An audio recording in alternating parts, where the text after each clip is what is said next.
मैंने तो भगवान को लेटर लिख दिया है, अपन भी जा रहे हैं पोस्ट करने के लिए। बहुत हो गया है, सारे साल से पढ़ाई कर रहे हैं, वो क्वेश्चंस आते ही नहीं है एग्जाम के अंदर जो हम पढ़कर जाते हैं। अब मैं भगवान को बोलने वाला हूँ सारे साल की मेरी पढ़ाई जो है वेस्ट हो गई, अब मैं पास नहीं हो सकता। अब आपको क्या करना है, आप मुझे क्या करोगे, आप मुझे क्वेश्चन पेपर भेजोगे भाई। Hi everyone, my name is भूमिका चौहान, स्वागत है आप सभी का इंग्लिश क्लास में। आज की क्लास के अंदर मैं आपको करवाने वाली हूँ a letter to God 15 minutes के अंदर। देखो ये स्टार्टिंग के अंदर मैंने थोड़ा सा मजाक किया, हमारी भी हालत यही होती है कि हम एक्चुअल में क्या करते हैं, सारे साल पढ़ाई करते हैं पर हम वो वाले क्वेश्चंस प्रैक्टिस नहीं करते हैं या उस तरीके से चैप्टर को नहीं पढ़ते हैं जैसे हमें पढ़ने चाहिए। फिर हमें लगता है कि बस सब भगवान ही हमें बचा सकता है, वो ही हमें क्वेश्चन पेपर दे सकता है। जैसे हमारे लेंचो ने पूरे साल मेहनत की पर एक तूफान ने क्या कर दिया, उसके सारे साल की मेहनत को खराब कर दिया और अब वो कह रहा है भगवान जी पैसे भेजो। मुझे नहीं पता, पैसा भेजो, आप ही बचाओगे मुझे। अब मुझे नहीं पता, बहुत अनरियलिस्टिक सी चीज है बट वो करता है। आइए स्टार्ट करते हैं। सबसे पहले हम बात करेंगे चैप्टर की थीम के बारे में। जो भी एग्जाम के अंदर बच्चों आपसे क्वेश्चन पूछे जाएंगे उनके अंदर आपको हर एक चैप्टर का थीम पता होना बहुत ज्यादा जरूरी है, जिससे लॉन्ग आंसर टाइप क्वेश्चंस बहुत अच्छे से आप लिख पाते हैं और क्वेश्चन भी हमेशा चैप्टर के थीम से रिलेटेड ही वैल्यू बेस्ड क्वेश्चन आपसे पूछा जाता है। शुरुआत करते हैं फेथ। फेथ एक इसका बहुत ही मेजर, सबसे बड़ा और इंपॉर्टेंट थीम है, जिसके अंदर हम बात करते हैं प्रोटैगनिस्ट लेंचो की, जो क्या करता है, demonstrates unwavering faith in God's ability to provide for him and his family. तो ध्यान दीजिएगा, यहां पर कहीं ना कहीं हम देख सकते हैं इस कहानी के अंदर, मैं अभी आपको पूरा कहानी भी बताऊंगी लेकिन मैं पहले बता रही हूं कि इस कहानी के अंदर लेंचो नाम का एक कैरेक्टर है जिसके फेथ की ही पूरे चैप्टर में बात की गई है। जो बाकी के कैरेक्टर्स हैं वो सिर्फ और सिर्फ उसका भगवान में विश्वास देखकर ही उसकी हेल्प करने के लिए मजबूर हो जाते हैं। और हमें भी ऐसा लगता है कि यार विश्वास हो तो ऐसा, बट कहीं ना कहीं बहुत सारी ऐसी चीजें भी स्टोरी के अंदर होती है जहां हमें लगता है कि यार बिल्कुल ही बेवकूफी है क्या, मतलब कतई मतलब बेवकूफी है क्या, यार प्रैक्टिकली तो सोच ही नहीं रहा है बंदा। वो वाली बात है। He writes a letter to God seeking financial, ये थोड़े से इसमें चेंजेस है, ठीक है, seeking financial assistance, believing God will answer his prayers. तो वो क्या करता है, भगवान को लेटर लिखता है, उसको क्या चाहिए, फाइनेंशियल थोड़ा सा असिस्टेंस चाहिए कि भाई आप थोड़ा सा मुझे पैसा भेज दो, मेरा सारा साल कट जाएगा, अब मैं क्या करूं, मेरी सारी फसल बर्बाद हो गई, राइट। तो believing God will answer his prayer, ये विश्वास रखते हुए, अब आप सोचो भगवान से पैसे मांग रहा है और उसको ये विश्वास है, लेटर भी लिख दिया कि भगवान जी मुझे पैसे भेज देना। नेक्स्ट थीम है resilience. Despite facing natural disaster like hailstorm that destroyed his crops, Lencho remains resilient. भाई वो हार नहीं मानता, पूरा का पूरा फसल खराब हो गया फिर भी बंदा हार नहीं मान रहा है। He refuses to come to despair and has hope for the future। अभी या तो क्या कर सकता था, बैठकर रो सकता था पूरे साल, है ना, कि मेरा फ्यूचर बर्बाद हो गया है, या फिर क्या कर सकता था, मेहनत कर सकता था, अभी भी उम्मीद है उसके अंदर। So this resilience highlights the human capacity to endure challenges and preserve in adversity की। यही चीज हमें बताती है कि कैसे एक ह्यूमन बीइंग के अंदर ये क्वालिटी होती है कि वो भाई बुरे से बुरी कंडीशन के अंदर भी अपने आप को अगर अपना एंड्योरेंस यूज करे, अपना विल पावर यूज करे तो कुछ भी अचीव कर सकता है, right. And the last one, the unpredictability of life. Life का अनप्रेडिक्टेबिलिटी के बारे में भी बताती है। कैसे बताती है? So story illustrates how life can be unpredictable। भाई एक टाइम पे हमारे लेंचो को लग रहा था कि उसकी फसल बहुत ही बढ़िया होने वाली है, बट अगले ही मिनट सारा का सारा मतलब जिंदगी पलट गई, है ना, सब कुछ ऊपर का नीचे हो गया उसका। सो अनएक्सपेक्टेड इवेंट्स हो सकते हैं, जैसे कि हेल स्टॉर्म हुआ। अभी हम जब चैप्टर की स्टोरी जानेंगे सब कुछ बताऊंगी, जिसने लेंचो का पूरा क्रॉप बर्बाद कर दिया एंड कहीं ना कहीं लेंचो ने भी पर हार नहीं मानी। तो ये 3 मेजर थीम है, faith, resilience and the unpredictability of life. अब आइए चलते हैं चैप्टर के ऊपर। लेटर टू गॉड के अंदर अगर हम बात करें तो ये लिखा है G.L. फ्लुएंटिस ने, और ये पूरी की पूरी कहानी है फेथ, होप और आयरनी के ऊपर, ठीक है। ये 3 थीम बहुत ही जबरदस्त हैं, बहुत ही मेजर थीम है जिनके ऊपर क्वेश्चन आप लोगों से एग्जाम में पूछा जाता है। अब जो कहानी होती है वो शुरू होती है कि एक लेंचो है, हमारा हार्ड वर्किंग फार्मर है, ठीक है, एक पहाड़ की चोटी पे उसका अकेला अलग थलग बिल्कुल एक घर है, आसपास से उसको अगर वो वहां से देखे तो उसको अपनी पूरी फील्ड वगैरह सब कुछ और नदी वदी सब कुछ दिख जाता है। एकमात्र घर है, बिल्कुल अकेले में बना हुआ है। नाउ उसका भगवान के अंदर बहुत ज्यादा विश्वास है। अभी ना वो अपने फील्ड को देखता है, बहुत अच्छी फसल हुई है, उसके जो कॉर्न है ना उनके ऊपर फ्लावर आए हुए हैं। जब भी कॉर्न के ऊपर फ्लावर आते हैं ना तो उससे पता चलता है कि फसल बहुत अच्छी होने वाली है, ठीक है। तो उसकी कॉर्न के ऊपर भी फ्लावर आए हुए थे, तो उसको पता था कि भाई फसल जो है ना वो बहुत ही अच्छी होने वाली है। बस उसको क्या चाहिए था, उसको थोड़ी सी बारिश चाहिए थी। उसको लग रहा था कि हल्की सी अगर बारिश हो जाएगी ना, क्या बढ़िया फसल हो जाएगी, मजा आ जाएगा, सारे साल की मेहनत जो है वो मेरी हो जाएगी बढ़िया। अब वो घर के बाहर देखता है, उधर की तरफ से बढ़िया बादल आ रहे हैं, उसको लगता है हा बारिश आएगी बारिश आएगी बारिश आएगी बारिश आएगी। पर अब फाइनली बारिश होना शुरू हो जाती है, तो वो खाना खा रहा होता है अंदर अपनी पत्नी के साथ बैठ के, वो भागा भागा बाहर जाता है एंजॉय करने के लिए कि हा बारिश आ गई, अब मेरी फसलों को पानी मिलेगा, है ना, वो उस चीज को एंजॉय करने के लिए बाहर जाता है। अब धीरे धीरे धीरे धीरे धीरे धीरे जैसे जैसे बारिश हो रही है वो और खुश हो रहा है और खुश हो रहा है, वो कह रहा है ये बारिश की बूंदें नहीं है, ये कॉइन्स है जो आसमान से बरस रहे हैं, है ना, इस तरीके की चीजें वो यूज करता है। और मैं आपको वो सारे एक्सप्रेशंस भी बताऊंगी जो इस चैप्टर के अंदर यूज हुए हैं, जो आप अपने आंसर्स में यूज कर सकते हैं। मैं आगे लिख कर लाई हूं आप लोगों के लिए, तो मिस मत कीजिएगा। अब वो कहते हैं कि तो कॉइन्स है भाई, सिक्कों की बरसात हो रही है आसमान से, पागल है क्या, बारिश की बूंदें नहीं है ये।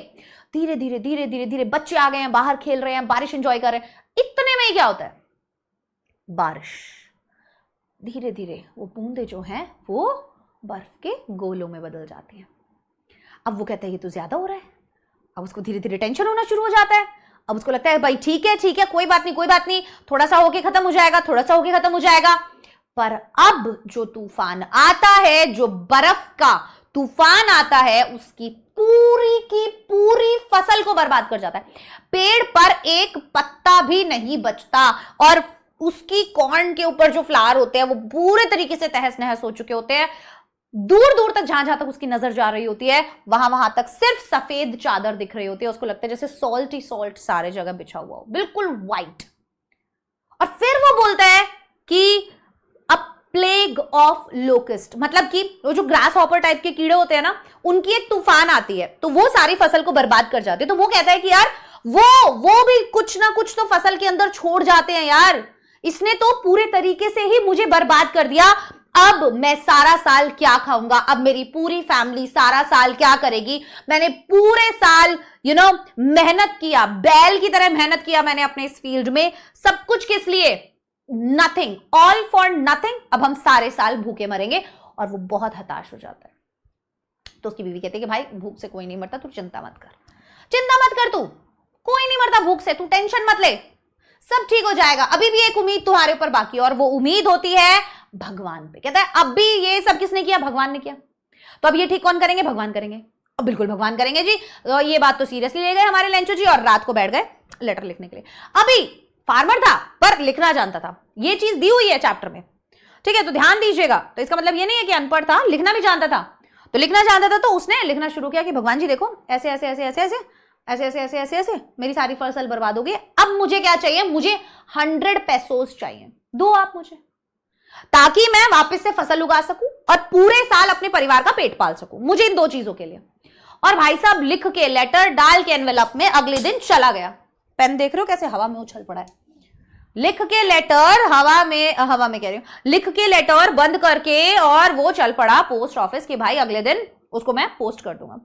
चला गया पोस्ट ऑफिस, वहां जाकर उसने लिख दिया लेटर किसके लिए है, गॉड के लिए, और उसके ऊपर लगा के ऐसे और बंद करके उस पे जो भी चीजें चाहिए थी सब कुछ फॉर्मेलिटीज पूरी करके उसको ड्रॉप कर दिया। अभी पोस्ट मास्टर जो है ना, वो वहां पर कहीं ना कहीं आते हैं और वो देखते हैं उस लेटर को कि भाई मेरी जिंदगी में ऐसा आज तक नहीं हुआ, भगवान को लेटर किसी ने लिख दिया है। और वो हंसता हुआ जोर जोर से वहां पर आता है पोस्ट मास्टर के पास और वो कहता है कि भाई देखो, पहली बार देखो। पोस्ट मास्टर खुद हंसता है भाई बहुत जोर जोर से, कहता है ये क्या पागल आदमी है, हंसता है जोर से हंसता है। एंड देन सडनली उसको रियलाइज होता है, वो एकदम से शांत हो जाता है और कहता है ऐसा फेथ मैंने आज तक नहीं देखा, उस पे टेबल पे जोर जोर से हाथ मार के, और मैं ये फेथ नहीं टूटने दूंगा। और वो ये बोलता है कि मैं इकट्ठा करूंगा पैसा, खुद की सैलरी में से देता है, आसपास के एम्प्लॉयज से बोलता है भाई थोड़ी थोड़ी चैरिटी करो, और ये सब करके 70 पेसोस इकट्ठे हो पाते हैं उसके पास, ठीक है। अपनी सैलरी का भी थोड़ा सा हिस्सा डाल पाता है बट 70 पेसोस इकट्ठे हो पाते हैं। एंड देन वो 70 पेसोस उसको डाल के लेटर में बताता नहीं है कि मैंने लिखा है और लिख देता है कि भाई भगवान की तरफ से तेरे को पैसा आया। अगले दिन लेंचो आता है। अब लेंचो इतना श्योर था कि पैसा तो आएगा ही आएगा, वो इतना ज्यादा श्योर था, और इसीलिए जैसे ही वो निकालता है, अब पोस्ट मास्टर दूर से देख रहा होता है कि भाई देखता हूं कितना खुश होता है पैसे देख के, पर उसके चेहरे पे तो शिकन नहीं थी क्योंकि उसको पता था कि पैसा तो मिलेगा। तो उसने उस लेटर को खोला, देखा अंदर 70 पेसोस है, वो फिर से भगा गया और एक और लेटर लिखने लगा। तो पोस्ट मास्टर की तो अंदर एकदम बेचैनी हो गई कि ये क्या हो रहा है, ये तो खुश ही नहीं हुआ है ना। तो वो क्या करता है, जैसे ही वो लेंचो हमारा लेटर लिख के वापस से डालता है, वो भागा जाता है लेटर खोलने के लिए, और वो जब उस लेटर को खोल के देखता है तो वहां पर पाता है कि उसने तो गाली दी हुई है, बुरा बुरा बोला हुआ है, अब्यूज किया हुआ है। किसको? वहां पोस्ट ऑफिस के लोगों को। उसने बोला भगवान मैंने 100 पैसों मांगे थे, आपने 70 भेजे हैं, मेरे को 30 और चाहिए, और आप ना अगली बार से ये पोस्ट ऑफिस के जरिए मत भेजना, है ना। मेरे को ये लोग, ये जो पोस्ट ऑफिस के लोग है ना, these all are a bunch of crooks, वो यूज करता है जिन लोगों ने मदद की, जिन्होंने चैरिटी की, जिन्होंने अपना पैसा दिया। So this is the irony, जिन्होंने मदद की उन्हीं को ही बुरा बोला जा रहा है। सो की थीम जो है वो है faith and belief. Lencho's trust in God is unshakeable, right. Human kindness भी है कहीं ना कहीं। The postmaster and employees help him, selflessly उसकी मदद करते हैं। स्पेलिंग ठीक कर लेना यहां जहां पर भी दिखे। आयरनी क्या है? Lencho doubts the helpers not realizing their role. और आयरनी कहीं ना कहीं है कि लेंचो जो है डाउट करता है उन्हीं लोगों पर जिसने उनकी मदद की। एंड नेचर के पावर के बारे में भी बात की है कि कैसे नेचर का पावर जो है, नेचर जो है वो बहुत ही अनप्रेडिक्टेबल होता है और कैसे आपकी जिंदगी जो है वो बदल सकता है। उसके बाद जो है मैसेज क्या देता है? Faith gives strength in difficult times. Difficult times के अंदर फेथ ही है जो आपको स्ट्रेंथ देता है। काइंडनेस एंड जनरॉसिटी जो है कहीं ना कहीं एग्जिस्ट करती है और अनएक्सपेक्टेड प्लेसेस पर एग्जिस्ट करती है। उसके बाद है irony plays a role in life misunderstandings. Irony बहुत सी बार लाइफ की मिसअंडरस्टैंडिंग्स में एक बहुत बड़ा रोल प्ले करती है कि हम लोगों ने, अब यहाँ पर लेंचो ने भी तो मिसअंडरस्टैंडिंग की वजह से उनको बुरा बोला, तो ये आयरनी तो जिन लोगों ने मदद की उनको ही बुरा बोला, मिसअंडरस्टैंडिंग की वजह से ये हुआ, right. And blind faith can sometime lead to misjudgment. और बहुत सी बार अंधा विश्वास जो है उसकी वजह से भी मिसजजमेंट हो सकता है। जो अच्छे लोग हैं वो आपको बुरे लग सकते हैं। अब ये कुछ नोटेबल एक्सप्रेशंस हैं, कुछ फ्रेजेस हैं जो इस चैप्टर के हैं, भैया इनको मिस नहीं करना है, ये आप अपने आंसर्स में यूज करेंगे।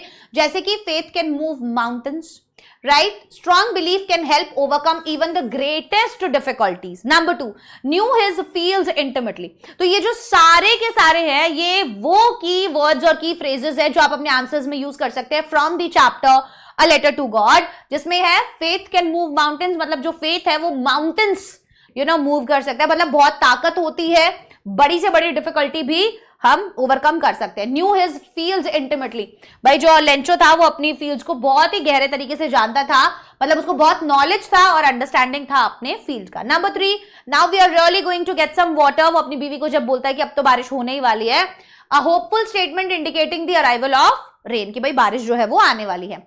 गॉड विलिंग, भगवान ने चाहा तो, बीवी आंसर करती है उसकी। एक्सप्रेसिंग होप और believe that something will happen if it's God's will, ठीक है, ये दिखाते हो कि अगर भगवान ने चाहा तो ही बारिश होगी, तुम चाहोगे तो नहीं होगी।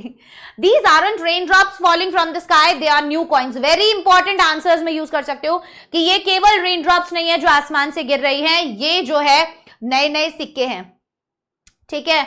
अ metaphor suggesting that rain is as valuable as money for a farmer.